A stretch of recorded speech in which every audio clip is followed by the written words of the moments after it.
Welcome to the day one of our webinar series for Purposeful People. Have you got your copy there, Chris? Purposeful People. Absolutely, yes. Oh, I got him. Yes, he'll get it. He'll duck off the screen in a minute. So Purposeful People is launching today, and wow, what a day have we had. We're number 1 in hot new releases at amazon.co.uk, number 5 up there at the top, and we've sold out, but we will be up and running again soon. So go and get your Kindle version and help us get to number 1 overall. But today have we got a treat for you. I have got 5 of the authors, also the amazing Chris Paton, who is the mastermind behind this book, and we're going to get to know each contributor better, because this book is epic and each one of these people are amazing, and I cannot wait to hear what they have to share with us. So tonight our panelists, and today for you guys in the UK, it's nighttime here in Perth, but we've got Andrew Powell, who actually happens to be the first chapter in the book. So that is quite coincidental. So it's amazing to start with you, Andrew. Then we've got Kate Marshall. Then we've got Keith Holdt. Then we've got Philip Pozo de Borjo Oliver. Sorry if I just murdered that. No, dude. Just going to call you Philip if you forgive me for that. I'm just going to say that. And oh, Dagmar Boettger. Yeah. Your cloud is but it's better. Don't worry. Okay. Thank you so much. And so Purposeful People, I'm going to just share a little bit about how it came to be. Myself and Chris Paton happened to meet in an American inner circle group that Chris was part of, and that I actually was part of the beginning of founding. And we happened to have a chat and then talked more about this business leader initiative that I had going on at KMD Books, that was really creating amazing books with a business leader there, attracting people in their circle into a book to stand alongside them. And it's just like this winning combination. And so we had a chat, and it just happened really fast, didn't it, Chris? And I'm going to I'm just going to let Chris share with everyone here just for a moment the why behind this book, why he was passionate about it, because this man has put everything into this book coming to be. He's worked with everybody so closely, and I'm just so impressed with how he's managed it all. So welcome, Chris, and if you wanted to share a few words. Thanks, Karen. Yeah, that's very, very kind. I think that a lot of the people on this call and the rest of the authors have actually made my life a lot easier just by being as responsive and receptive as they have. But the idea behind the book was that I think when we have turbulent times, and we're all facing quite a lot of turbulent times at the moment in lots of different ways, and the wider impacts that that's having across the world, everybody needs something to hold on to. Everybody needs something to reassure them and to help them make sense of what's going on. And for me, I've always found that when it is difficult like that, the one thing that I like to hang on to is inspiring and motivational talks and tales and content from people who have had difficult or challenging times and have come through the other side of it. So I got in touch with as many people as I could who I knew had always inspired me. 5 of them are on the call today, this afternoon, and who I often reach out to for advice and thoughts and counsel when I'm feeling a bit under the cosh. And I thought, if I can get these 20 people or these 19 other people to come together and to share their own stories of inspiration, of resilience, and of dealing with their own difficult times, and we share it with the world, then perhaps that could help reassure people, give them a sense of where their own center is and a stronger sense of purpose. And then I thought, well, can we go one step further? Can we actually take this so that actually it's not just about the stories within the book and helping the reader, but having an even higher purpose and essentially giving away all of the proceeds from the book to 4 great charities. So we went through the process of selecting those charities collectively between us, all as authors, and narrowing them down to some causes that were close to all of our hearts. So we've hopefully ended up with a book that talks about purpose within the book, but actually serves a purpose for all of the readers and also serves a purpose for 4 great charities. A win-win-win for everyone. We've got the win for all the authors being in the book. We've got the win, sorry, can I just read you a sec? Win for the charities, and you know, a win for the reader because the content is of such a high caliber, and that is just plain to be seen through the really impressive high level reviews that we are getting. So thank you so much, Chris. And if anybody missed Chris's 6 minutes of fame this morning, he was on Ticker News and it is on KMD Books and also on LinkedIn. You will find Chris's Ticker TV interview, which was nice and bright and early this morning. But now I would like to introduce you to our first 5 contributors to this book, and we're going to chat with Andrew Powell. Andrew hails from humble beginnings on one of the most rundown council estates in South Wales. That start in life instilled into Andrew a vicarious will to win, which manifested itself on the football and rugby field, in the boxing ring, and later in military life and on into business. So Andrew is the founder and director of the Route to Work group, and you can check out more at route2work.com. Welcome, Andrew. Thank you for having me. Andrew, your chapter, as we said, was chosen as first in the book, and so we're delighted to have you as our first guest. And your chapter is on self-belief, and your subtitle is The Boy from Nowhere. But can we just chat first, Andrew, on what is your purpose?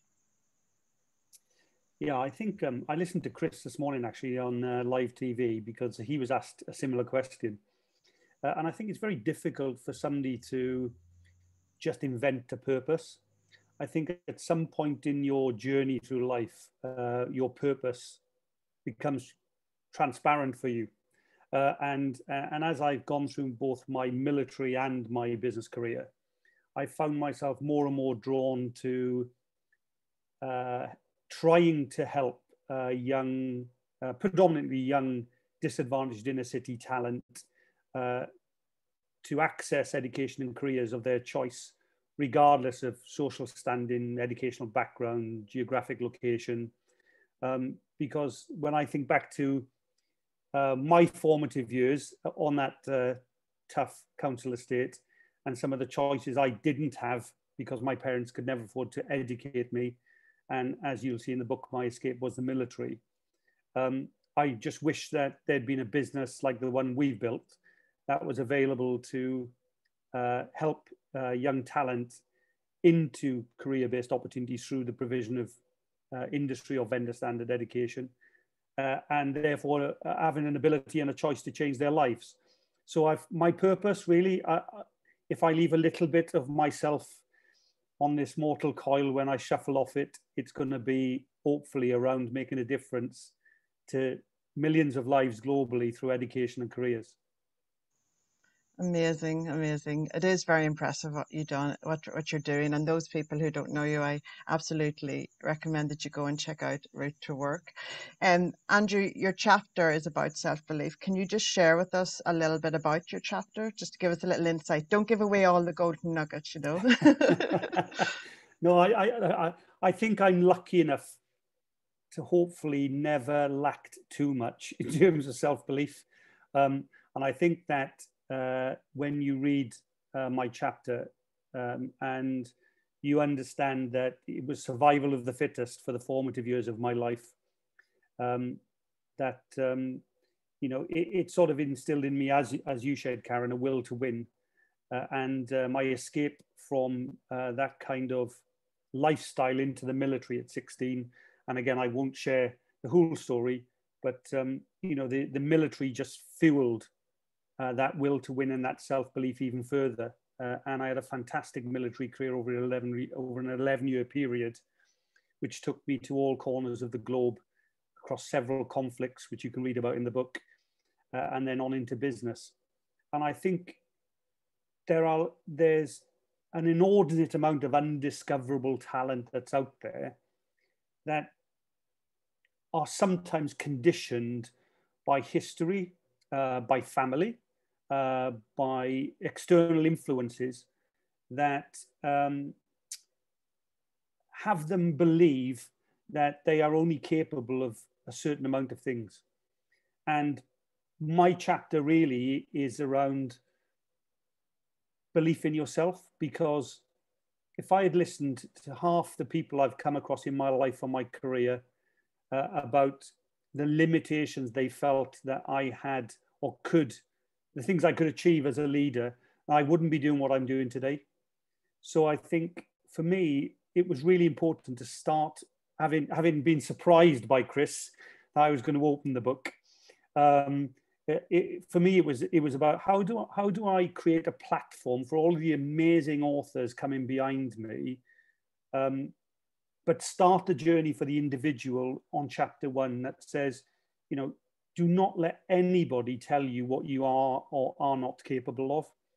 You know, if you have got a work ethic and if you are 100% committed to something, and if you believe in yourself, and if you get lucky sometimes, you know, you can be the boy from the council estate and the rundown condemned block of flats and sit in a boardroom and run global companies and change people's lives, or the young girl. You know, and I think I wanted to set the scene for the rest of the book that says, take the blinkers off. You're going to be immersed into some amazing stories, but don't restrict how you think about receiving the information from those stories just because mum or dad or auntie or uncle or nanny or granddad achieved X and think that you are only capable of achieving X, because you're not. And therefore it was really important for me to start the book off with some purpose around self-belief. And you did that well. So thank you so much. And this book is a legacy, isn't it, Andrew? So, you know, you're talking about there leaving things behind, and well, you've left an amazing chapter in a book that is going to reach many people. So thank you so much. Just one final thing, Andrew, before you go. What is your top tip for living a purposeful life? Oh, wow, that's a big question. Big one, isn't it? I think don't be in a hurry to find out what your purpose is. You know, I'm a firm believer that everything happens for a reason, and your purpose will come to you. And I think there's so much pressure nowadays on talent of all generations to find the right job, or to find your niche, or to find your purpose, or to work for a purposeful company. You know, what I would say is that, you know, life is like a corridor with many doors, and I've made the choice during both my careers, both military and business, to just have a little peek through every single door and maybe sometimes knock them completely out of the way. But, you know, don't go down the corridor of life and not check out every door that's available to you. Lots of people put pressure on themselves. You know, if you get offered a big promotion tomorrow, some people wouldn't take it because they'd be terrified they wouldn't be good enough in the job. Well, how do you define failure? So I think for me, hopefully my gift as part of my chapter to the people who are going to embark on this journey through this book is just try everything. Life's too short, you know, and failure is only a moment in time and a perception of people around you or even yourself. Mm-hmm. You know, just I've failed so many times in my life at so many different things, but you know, you get back up, you dust yourself off, and you go again, right? You open another door. So I hope that's what they take from my chapter and my nugget for today. Awesome. And thank you for that so much, Andrew. We do have a question here, so I'm just going to throw it to you when you're in the ring right now. So it's from Damien Stork. What did it feel like to take the first leap into the military? I assume that wasn't easy. I actually know Damien, so I'm not surprised he's asking the question. As you will learn when you read the chapter, I'm not sure I had too many choices. I didn't want my world to be confined to the Severn Bridge, and my parents couldn't afford to educate me. And I was a little bit of a scallywag, as you'll read within the chapter. So I was probably heading down a path that would lead to some form of incarceration if I didn't choose the military. But the military gave me everything I needed and wanted. You know, gave me structure, self-discipline, taught me how to look after myself, gave me leadership opportunities very early, allowed me to play a lot of sport. So actually, I took to it like the proverbial duck to water. So it was not difficult at all. It was kind of the only choice on reflection I think I really had. But, you know, I backed myself to do it. And when I told my parents I was joining the army at 16, they were pretty horrified because I did it without them knowing, or I took the test without them knowing anyway. Oh, and it's very inspiring, but it's all part of your journey to here and now, isn't it? Anne Packard commented, possible advice: be wholly open-minded and avoid tunnel vision. She's adding to the conversation. Thank you very much, Anne. Andrew, it's lovely to get to know you better, and everyone grab your copy of Purposeful People to hear more about Andrew's journey and his advice. And it's a very amazing chapter that you contributed on self-belief. So thank you so much, Andrew.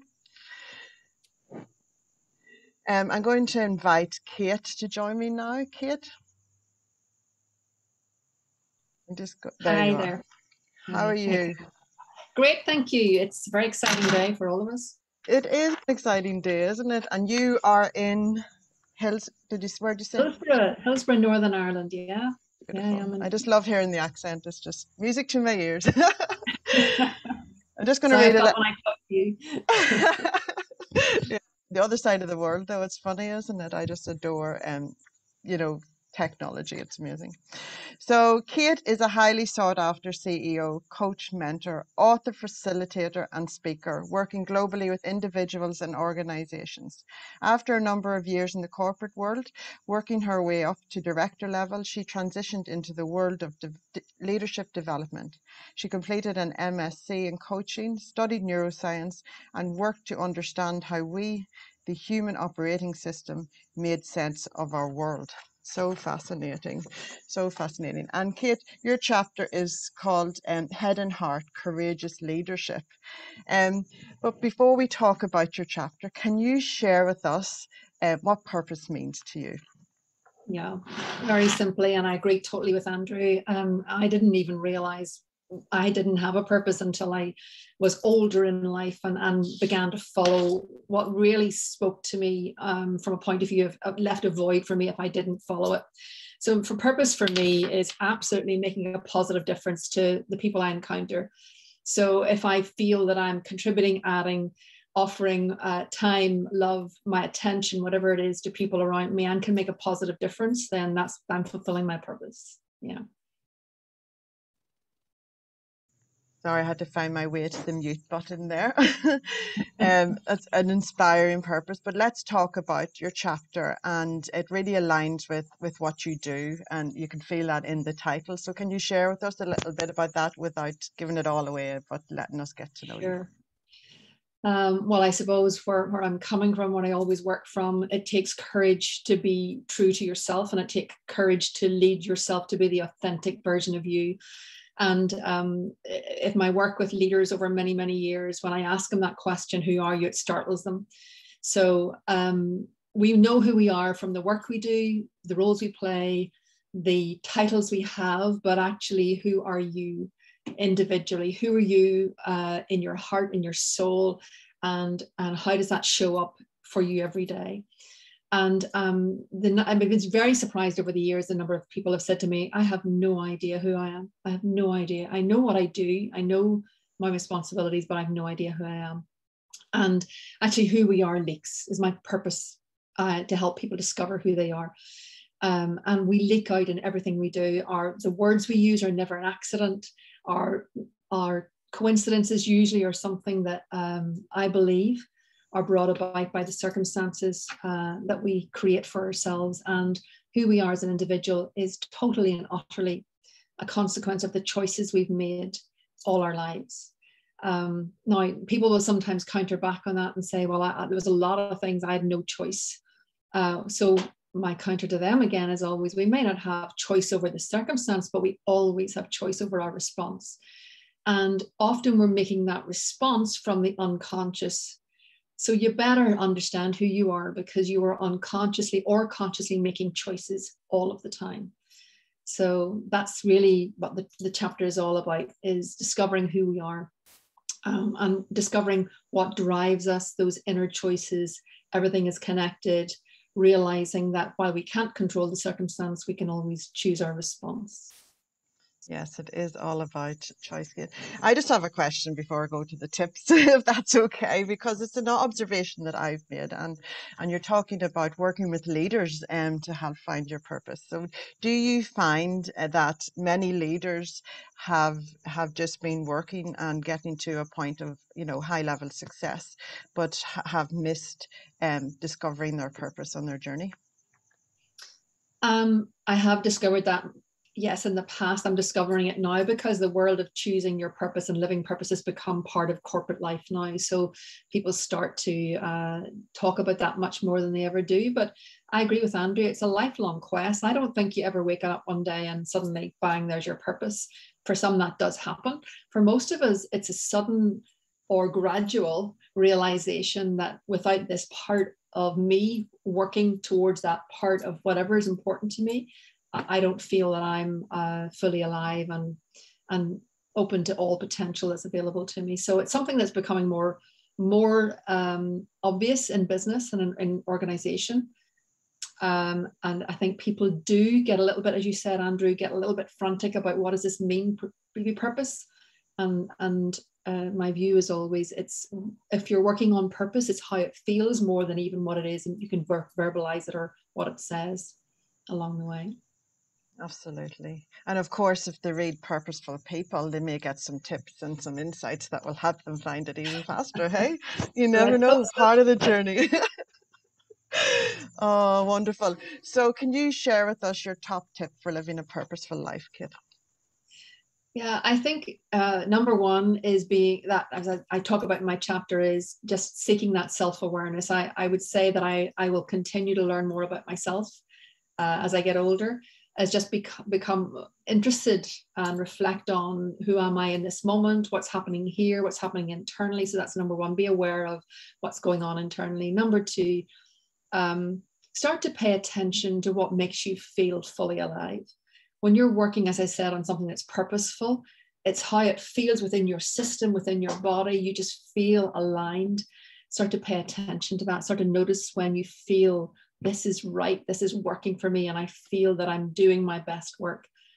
And then thirdly, journal. Start to journal, write it down, think about it, and then, as Chris said in the introduction, seek out other people who are on this path of discovering what life is truly about for them and making a difference in a positive way. Who you surround yourself with is incredibly powerful in our lives. So seek out those people who help you feel that you're on the right path and that you're working in the right way. And just be alert for those times in life when you feel you're on your right path. Pay attention, write it down, and then seek out more of that. Beautiful. There we are. I could listen to that all day. It's my kind of talk. Thank you so much, Kate, for joining us and sharing about your chapter. Thank you so much. You're very welcome. I'm going to welcome Keith to the stage. Welcome, Keith. Hi there, Karen. How are you? I am very good. How are you going? Very well, thank you. Wonderful. So I'm going to just share a little bit of your bio here, Keith, just the first line. Okay. Please tell me if I'm saying your surname correctly. Holst? No? Holdt. Holdt. There we go. Keith Holdt's passion for creating high, valuable, investor-worthy businesses was sparked at age 6 by his grandfather. A successful businessman himself, Keith was introduced to the world of building a business from scratch when he set his eyes on the bustling furnace-making manufacture, which began in his grandfather's garage. It was the biggest of its kind in South Africa. Wow, that sets the scene for a very intriguing chapter, which is called You Are the Captain of Your Ship, and your chapter is chapter 19. So before we go and talk about your chapter, can you share with us what is your purpose, Keith? Yeah, and thanks for that introduction, Karen. That's actually my grandfather's photograph just over my shoulder in the background there. And I think he sets the scene for that purpose in many ways as well, because ever since then, I've had a passion for trying to understand how businesses fit together and what makes them tick, and how do you build a great, valuable business. And I've worked with many, many business leaders, whether they're CEOs or founders or other business leaders, in working with them to build great businesses. And one of the things that I find is that being a CEO or being a business leader can be a very lonely place to be. There's a lot of pressure on you coming down from the top, whether it's a board or investors or other stakeholders, and even from below, and you're pressurized to lead your business to a great place. And I know Andrew sort of was talking of, you were talking about being in the ring, and Andrew's background as a boxer. And so often I think of myself as the CEO cornerman, working alongside them, so fixing their cuts and their bruises when they get knocked down, or helping them plan and work out what the right way forward is to win the battle, because building a business and even in life, it's like being in the ring. So I really see my purpose as working alongside business leaders to help them and support them in building great, valuable businesses. Wow, well, that's a resource for any business owner, hey, isn't it? Can we talk about your chapter, You Are the Captain of Your Ship, and can you share some insight into it without giving it all away, all those golden nuggets? Well, I think along the way, as I've worked over many years, whether it's consulting or what have you, one of the thoughts and things that has often gone through my mind is, how do we find a simple framework for creating sort of a plan and a strategy for building great sort of businesses? And it was while I was in private equity that it really came. I led a team there where we had to go into the businesses we'd invested in and help the management teams create plans and strategies to rapidly build value. But very often it could be a challenge to either get them aligned or to get people focused in the right way and working together. And so one day I remember sitting in a meeting, and the chairman of the company was there and the management team were there, and we were having a few challenges getting everybody focused in the right way. And the chairman turned around to them and he said to them, "Look, guys, this is the difference between a second house in Wales or a yacht on the Caribbean. Get focused." And while I'm sure, and I know there's many in Wales, actually that whole thought of the yacht on the Caribbean led to me thinking about, there's a great metaphor there, in that being a leader of a business is really like being the captain of a ship. And then and having a successful voyage, actually, while there might be a lot of complicated things to do, actually the most important things, there's only a few key things you need to get right. And that became a framework that I've used since then, and has been helpful to many other businesses and business leaders in setting the framework, creating the plan, and getting the direction in their businesses to where they need to go, not just in the planning, but also to staying on course and getting there. And so in that chapter, I've sort of laid out that framework sort of at a high level in terms of what are those key things that if you sort of following your purpose, or you're trying to get direction and get moving, what are those key things to give you focus, to give you discipline, and to keep you moving in the right direction. Not about whether it's fast or slow, but just moving in that direction that you need to be going in or want to be going in. Oh, fabulous. So it's aligning with your purpose and absolutely prioritizing your focus on what really matters to build those foundations. you know, isn't it simple when you know how and what to focus on, and you know, so absolutely truly valuable chapter. Thank you so much, Keith. If anybody, oh, when did Keith leave South Africa? Julia wants to know. I left in 1999 and I was working with IBM at the time. I came over here and I just found myself working, and I've been here ever since. And at the moment I'm up in Scotland, but yeah, so left in 1999. Amazing, just before the millennium, hey? Okay, so Keith, can you share with us what is your top tip or tips for living a purposeful life? Yeah, I think, and it's directly related to finding your purpose. And I think of it as finding your North Star, is to be able to have focus and to be able to get to what you want. That really needs to start with purpose and finding that North Star. And that starts with you. And I think Simon Sinek says it so well in his latest book, The Infinite Game. What's your cause? What is it that really moves you and motivates you and energizes you? And I think whilst the others have said, yeah, it can take time to find that, that's important to finding that. But the second thing, which, and I've coined the word simpleship, keep things simple, because I think so many people, whether it's in their daily lives or their personal lives or in their businesses, that we have a tendency to overcomplicate things and to make things more complex than they need to be. And the solution is often found in simplicity, sort of, and the simpleship part of the world. Oh, I feel a book coming on, Simpleship. We're going to have to talk about that, Kate. You know, it's your word. You got it. So, thank you so much. If anybody has any questions in our audience for anyone, we will be doing questions at the end and comments. So, thank you so much. Thank you, Kate. That was just truly valuable. Thank you. Thanks, Karen. I'm going to invite Philip to unmute. Come and join me, Philip. Mm-hmm. Hello, Karen. Can you hear me okay? I can hear you good. I can hear you good. And it's good to see you today, Philip. So I'm just going to read a little bit about you here. So you're born into an English-French family. Philip grew up on 3 continents, leaving him with a keen sense of curiosity and about culture and a desire to explore what's over the hill.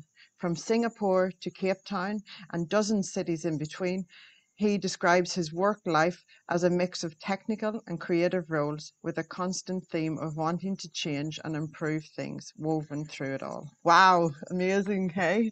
Doesn't that not intrigue you? It intrigues me. Your chapter, Philip, is called Purposeful Innovation, and it's about making the most of your people's talent and diversity, even in difficult times. Now, what a timely chapter. But before we talk about that, can you share with us what's your purpose? And again, a tricky one, isn't it? But listening to everybody who's come before me, I think to take a personal perspective is really where I need to begin. I think personally, I light up when I see teams and individuals have those aha moments in a kind of business context, especially, or in a problem-solving context when something's difficult, and there's a penny dropping moment, and it's that kind of moment that really inspires me, and so a bit like Andrew has said, and Kate as well, and indeed Keith. I think my purpose I've discovered over time is all about helping teams, helping leaders to unlock the energy and the creativity in their teams, and to bring out their best contributions ultimately, whatever that may look like. And in discovering that, and again to Kate's point, it fills me with a sense of energy and a sense of enthusiasm. So I think I'm on the right track eventually after 52 years. Well, to get there, hey, it is inspiring. So you get, you know, your purpose is in watching others find their purpose and seeing that light spark within them. It's just, isn't that amazing? So let's talk about purposeful innovation. I love the word innovation. It means, you know, thinking outside the box, getting really creative with your thoughts. So let's talk about that, your chapter, Philip. Sure. Well, it's interesting because, as you say, it means a lot of different things to different people. But I guess for me, why I wanted to speak about purposeful innovation is for two reasons. One, it's what I do now with my partners in our organization, Eureka Europe. We teach innovation. We teach a particular method of innovation that's well proven, but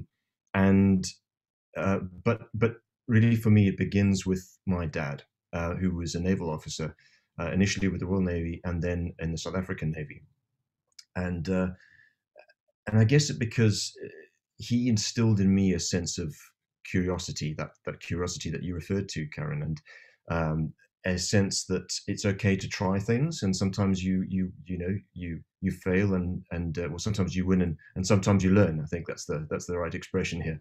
And so as I grew up, I had a little detective agency. I think when I was 10. And I probably spent 2 years investing a lot of pocket money and just having a lot of fun with friends, doing stuff that taught me many things. Didn't solve any cases or any crimes, but it was good fun on the way. I remember taking an old bookshelf and upending it and stacking it with books from my own little library, and then renting them out to friends for 5 cents at a time or something for a week. And I probably didn't get most of those books back, but again, it was an opportunity to just try stuff. And he was quite a strict commanding officer. I think he was quite feared by his men. But at home, I just knew him as this guy with a good sense of humor and a wonderful, encouraging manner. And so, when I think about my childhood, yes, there were things I liked and things I didn't. But actually, what I realized I got from my dad was a sense of curiosity and an ability to try. He created what I would call a sort of enabling environment. And today, the work that I do with leaders in different organizations, it's kind of the same thing. They want to create an enabling environment for their people to create new products, create new services, and new business models even. But they have two questions, I suppose. It's kind of like, well, what is this innovation culture thing that people talk about? And what is my role as a leader in bringing that about and maintaining it? So the chapter that I've written talks about the particular type of innovation education that we bring to our clients, and especially the role of leaders in doing that. And just to give you sort of a sense of it, the research that's been done over many years is that effective innovation is really a function of three things. It's the ability to stimulate ideas. It's also the ability to bring diverse thinking to bear on a problem or an opportunity. So bringing different perspectives in. But also, and very importantly, it's about reducing fear. It's about reducing fear of failure, fear that what ideas you bring to the table will be rejected, potentially, by the people that you work with or your organization. It's the it's the fear of almost not knowing how to bring these rather big and bold ideas to reality, bring them to life. So what we say is that a leader in this context has a really powerful role in creating an innovation culture. And we say that the leader basically needs to say, I don't know, I need help, and I fail a lot. And that addresses those three things. So I need help. I don't have all the answers. I need you to contribute your thoughts to this. I need perspectives from other people, whether that's outside the business or whether that's within the team or different teams within the company. And by saying and admitting that, I don't get it right all the time, that I do fail, what I'm doing is creating permission for people to experiment. And when people can experiment, when they can try things, you really are beginning to unlock the power of creativity, the power of their contributions. So that's really the flavor of what I speak about in this particular chapter that I call Purposeful Innovation. Because innovation, especially at a time like now, where so much is kind of turned on its head, doesn't have to be accidental. We can be purposeful, we can be intentional, And it doesn't rely on getting a guru in the room. It doesn't rely on, some sort of magic formula. There are ways of doing this, and that's what we talk about in this chapter. Absolutely. Wow, that it is an opportunity for people to get innovative right now, because it's an environment for that, isn't it though, Philip? Chris has just commented here, interesting how for both Philip and Andrew it was their upbringing that shaped how they found their purpose and what they feel energized by. Have you identified that in some, in I suppose individuals, do you think, or in businesses with founders?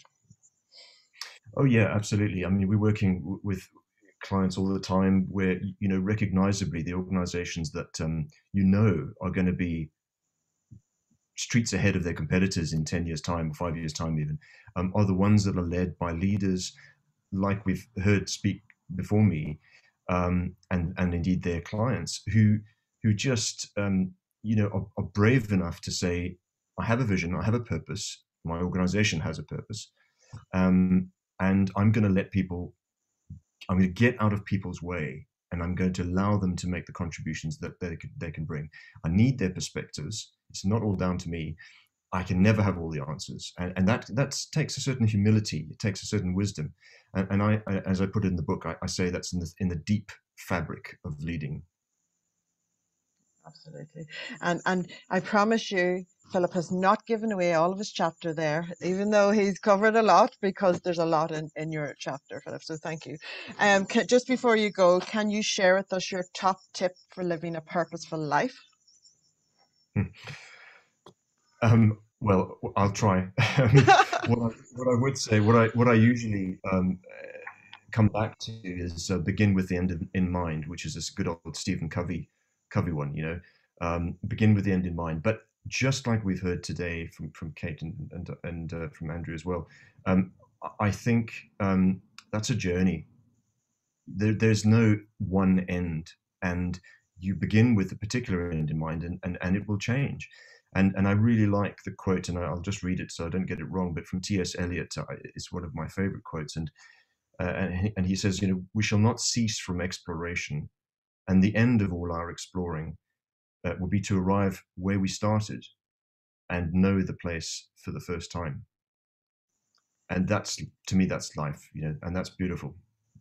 It is, absolutely. To embrace the journey and get back. Yeah, beautiful. Thank you so much, Philip, for joining us today. Wonderful. Wow. Okay, we've got our final panelist. Now I'd love to invite Dagmar to come and join me. Hello, Dagmar. Hi. How are you? I'm fine. I am so good. I'm so good. I'm going to just read the first bit of your bio here. For the past 20 years, Dagmar has worked in strategic HR management and people development with global multinational corporations and small, medium enterprises throughout Germany, France, Hong Kong, and China. She specializes in performance management, leadership development, and change management projects. So, wow, you're a busy lady. And you are chapter 11, so you're nicely tucked into the middle of this book, Dagmar. And your chapter is called The Power of Teams and Vorsprung durch Trust and Teamwork. Hey, but before we talk about that, can you share with us all, what is your purpose, Dagmar? So when I was trained as a coach, I actually found out that I had always lived a purposeful, somewhat, a life full of purpose. But when I actually was asked to name it, it came out that I am a power ball that ignites the power in people to grow and innovate. There's something about finding a reset button in you that I seem to be helping other people to come about. Just like many of you have mentioned before, there's this moment, and there's several moments where you actually find, wow, yeah, this could be me. This could be actually what I'm about, where my energy goes up. And I seem to have done that for people in my family, friends, and I'm doing that now for my people that I support. Oh, you found your gift and you're sharing it, hey? Isn't it Yeah. wonderful when you find that and then you're able to share it and it's your purpose, it becomes your purpose. Beautiful, beautiful.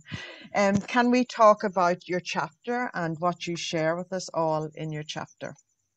So there's something about innovation that I'm also driven by, Philip, like Philip is, and it's about the power of teams. And I think it's about enabling this human genius, this collective intelligence in teams that make humans be part of a bigger good or a greater good that they want to contribute to. I was part of a global team and we wanted to do something very CO2 reducing, and we were stopped at a time by leaders that thought, well, this will never work. And so in my chapter, I'm going about this, what could it have done if these leaders were a little bit, like Philip said, more enabling?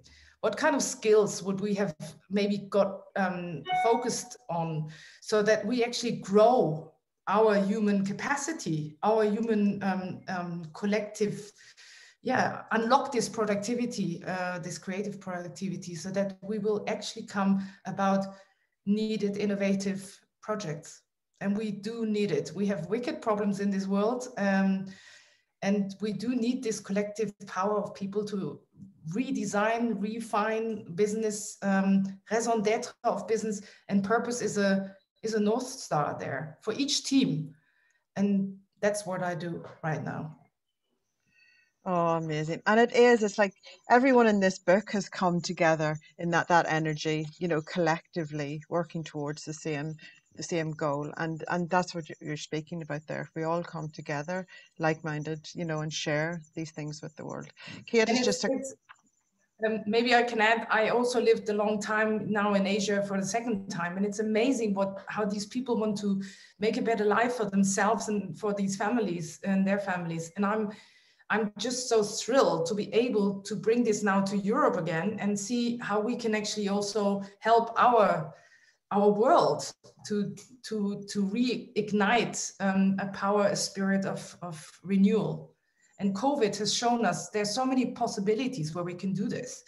And it needs just a little bit of silence and purpose reflection that we can actually reignite our teams to think maybe out of the box again in a different way.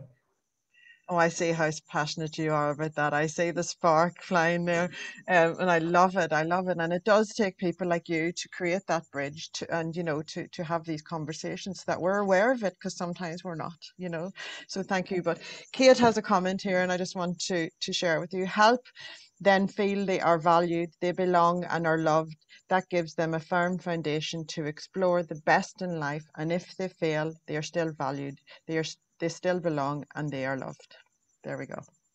Yeah, great one, Kate. Thank you. And also, when you work with Asians, they always want to be, shine. And there's this feeling of losing face we all have. And that's just so amazing that we can bond in teams, also the multidivisional, multicultural aspects, because we all meet as humans in these teams. And absolutely, yeah. It's the whole equality debate, isn't it? Can I ask you, Dagmar, what is your top tip for living a purposeful life?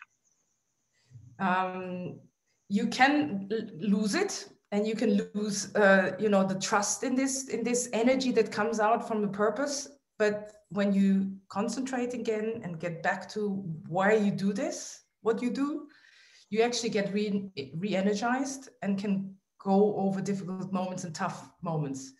So it's like the North Star. I think, Andrew, you mentioned that, or Keith, I don't know. It's the North Star also for difficult, troubled waters. So use this purpose. An amazing tip. Thank you so much, Dagmar. That is everyone. You've met everyone, but we do have a question here for the full panel. I will start with you, Dagmar, before you leave the stage, and then we'll just go through everyone. Is that okay? It's an anonymous question, so it is: how would the panel think it is best to develop both resilience for portfolio lives and leadership skills in young people? Equals important for succession planning and improved civil society debate and purpose? That's a whopper of a question. Can you see it in the chat there, Dagmar? How would the panel think it is best to develop both resilience for portfolio lives and leadership skills in young people? Maybe we go there first. So there's something about having a voice and finding that voice, and being confident and building confidence to just issue what you want to say. Yeah. Just speak it out. Just be that voice and hear what the others have to contribute. Beautiful. Jamie says, Dagmar, powerful energy. And guys, just because I'm scrolling here, Chris is keeping me in check. Thank you, Chris. Kate's comment there was in relation to that anonymous question. So wonderful. Does anybody else want to comment on that question? Put your hand up. Thank you so much, Dagmar, for joining me and giving this beautiful insight. Andrew, do you want to go ahead? Yeah, sure. I mean, most of my life these days is spent working with the younger generation that are coming through, and I think we underestimate them. That's for sure. I think they've had a really tough time across the last year. My son and daughter are 16 and 13. You know, it's not been easy for them navigating their way out of secondary education and you know, not having things like GCSE exams to sit and all kinds of stuff. So they're pretty resilient, this young talent. And I think, you know, more than ever, they are looking for employment-based opportunities now with companies with a purpose, with a very overt purpose. And from a portfolio career perspective, you know, we talk about the gig economy emerging. I think actually this young talent that's coming through now will actually be the first generation who genuinely deliver the gig economy, because they don't want to be tied to one brand or one set of hierarchical environments, or you know, they want to put their fingers in multiple pies. They want to experience multiple things. They want to work for multiple purposeful organizations and work out how they contribute very quickly. You know, the way they've adopted technology and the way that they embrace new technology is far ahead of anything I'm capable of understanding, that's for sure. So I think what we've got to do is take away from their progression the antiquated and historically driven and outdated ecosystems that we have clung on to as leaders for such a long time. You know, why do we need to see CVs anymore? Why are we so keen on somebody having 5 years of experience for an entry-level role? You know, we've got to take out of their way some of the things that we are comfortable with, that we grew up with as a generation, and we've got to give them significant opportunity to contribute to the futures that we know can be created as a result of the innovation that Philip talks about, the purposeful North Star aspirations that Keith articulates, you know, and just get out of their way, you know, get rid of all these archaic systems and realize that actually this generation coming through are probably going to be more resilient, more dynamic, more agile, more self-aware than we've ever been. And I know that's tough for some of us, but when I see some of these people who are coming through now, who are just given a chance to change their lives and come out of disadvantage in the city environments and not be constrained by corporate, historically driven ecosystems, it's just incredible what they can achieve. So I think we'll be surprised. We just need to get out of their way. It's exciting, isn't it? Chris wants to chime in on this discussion, and if anybody else in the panel wants to, please let me know, maybe in the comments, so that I can line you up. Chris, come ahead. Thank you, Andrew. It's picking up on what Andrew's just said. I think that I think we also should remember. You know, I speak as a father of a you know nearly 21-year-old and 19-year-old. That young people are often expressing their views and their intentions as a sense of validation. They're almost testing the water with us. And if we shut that down, it can be quite crushing for them. And as Andrew said, they're a lot more resilient. They're certainly a lot more resilient, as my children are, than I ever was. But I think a big part of how we do this talent development, if you like, and talent identification that Anne refers to in her question, is around creating a psychological safe space for that to happen. Allowing these young people the opportunity to express their opinions without fear of retribution or some sort of knocking of, don't be so stupid, that's a ridiculous idea. So it's about how do we create that psychological space, safe space for that to happen within, I think is also hugely important. I'll hand across to Keith because I know Keith wants to chip in. Yeah, come ahead, Keith. Thanks, Chris. Thanks, Karen. Thanks, Chris. I think there's when I look at that question, I see them as there's almost two parts to it. There's how do you develop resilience in a portfolio, and then there's the side about developing youth skills. And when I work with business leaders and CEOs, that resilience bit is so crucial because you do get battered and it can be challenging and there's lots of pressure in that world. And I think some of the other authors, and I think of Jamie and some of the charities be supporting that importance of looking after yourself and taking care for your personal well-being and your mental well-being is a key part. Taking time to step back and to create space and to give yourself time to stay, to be able to not just get drawn in and succumb to the pressure. I think it's just a sort of, and I know there's many aspects to this, but for me personally, within my own sort of life and times and the work I do with others, looking after your personal well-being and giving yourself space and not allowing that pressure to drive you down is a key part of being able to manage a portfolio life and lifestyle, which is becoming very, very prevalent these days. Absolutely amazing.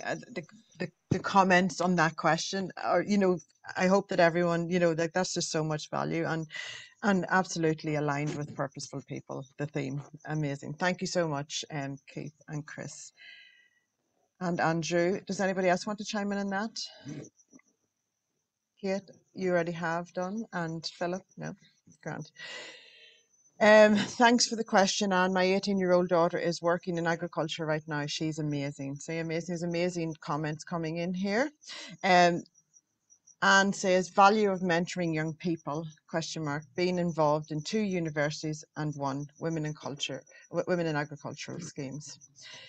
Una Lappin has commented, Chris, Andrew, Kate, Philip, Keith and Dagmar, thank you for inspiring me. You are all brilliant.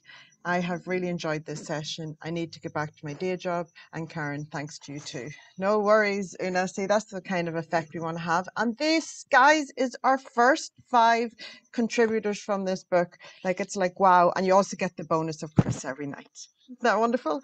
Chris, do you want to come and add in on tonight, on day 1, and just help us tie up the event? Yeah, sure. I think it's what I like about this is that I've been involved in this project now for 5-6 months. I have worked with all of these people. I have read all of their chapters, and yet still, when I listen to them talking on a panel like this afternoon, there's new insights, new reflections, and things that cause me to go away and think. And I guess that's the point of everything that we're doing with this book and trying to raise money for the charities. And for those that don't know, the 4 charities that we've chosen are the Cancer Fund for Children, of which Kate Marshall is chair, because many of us have had a family member or friend or somebody been afflicted by cancer, and particularly in children, it's a tremendously difficult thing to deal with. We're also supporting SAFA, which is an agency that supports the families of veterans and serving armed forces people, because clearly for a number of us, that's an important part of what we do. We're also supporting Samten, which is a mindfulness and meditation charity. And what I really like about them is that it's not just about mental health and the connection between mental and physical health, but they also donate 50% of all of their own revenue to other charities to improve mindfulness and meditation elsewhere. So by giving to that one charity, you end up giving to many. And then the last charity, the fourth charity that we're supporting is Shelter UK, because me personally, I find homelessness a very difficult thing to have to put up with, to deal with, and it's a bit of a crusade of mine personally. But I'd just like to thank Karen, you for hosting and for steering us so effortlessly through all of the questions, recording it, and helping prompt people and engaging a nice conversation. And thanks as well to all five of the people here, not just for today, but for all your efforts and for putting up with me badgering you and pestering you on a regular basis to meet spurious timelines that I was setting you. So yes, thank you. My absolute pleasure, and no better person to work alongside. It has not been a chore whatsoever. But one thing I want to say is, Chris, just how you manage this project, how you've connected with everybody, it's just amazing. You truly are very inspiring and a true leader in this space. So thank you so much, and for being that as well. Really, I'm sure everybody is, yeah, look, everybody's putting their hand up for that. So thank you, Chris. And this is the first of 4 nights, guys. So if you have enjoyed this, come and join us. Register at, I'm going to share my screen just briefly. Come to KMD Books /Purposeful People. We are keeping this updated. Don't worry. Chris's Ticker News will be in here as well, but you will see each one of these 4 webinars. So this is where you are now tonight on the day 1 of 4. And can you imagine the amount of value that you got by listening to us for 1 hour? These amazing people, the insights and what everyone has, you know, showed up, and everyone is showing up for the book and for Purposeful People, but also for these 4 charities, which are the driving force between us, between everyone getting out there to raise funds for this book and for these charities. Okay, so if you click on the links here, just on these pictures, it'll bring you to register for each day. There is a different link for each day, and look at those reviews. Go and check them out. There's some really impressive reviews, I promise you. And there's all the links that are live right now. So you got to go and grab your Kindle UK copy, get us to #1 tonight. How wonderful would it be for us to wake up in the morning and be at #1? Hey, that'd be wonderful. So I'm just going to stop my share. So thank you everyone on Facebook, hello, and YouTube, hello, and thank you for everyone here, the attendees, for joining us tonight. We really appreciate it. And thank you so much, everyone. Bye, everyone. Thank you. Bye-bye. Thanks, everyone. Bye.